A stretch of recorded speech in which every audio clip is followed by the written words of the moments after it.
कहियो नहीं पहले होई भी छोरा ऐसन मजा रे। एक बेरी में घर बहु जब छोरा तोरा बाजार रे। कहियो नहीं पहले होई भी छोरा ऐसन मजा रे। एक बेरी में घर बहु जब छोरा तोरा बाजार रे। चढ़ल जवानी के सुन रे छोरा मिटाई देबो भूख रे। कुआर में देबो छोरा बहु वाला सुख रे। कुआर में देबो छोरा बहु वाला सुख रे। कुआर में देबो छोरा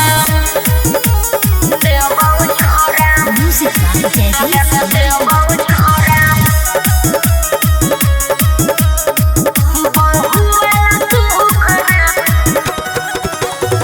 खाना बना के रोज खिएबो दाल भात चोखा रे। मान ले हमर बात नहीं देबो तोरा धोखा रे।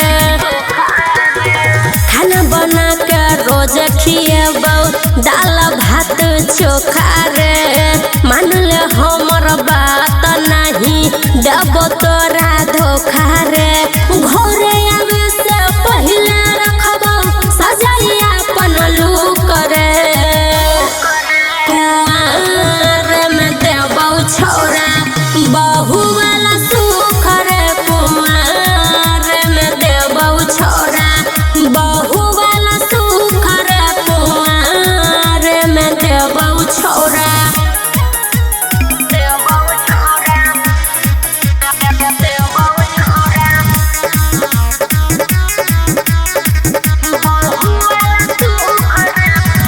एक बेर खेल के देख छोराई हो जुआ रे।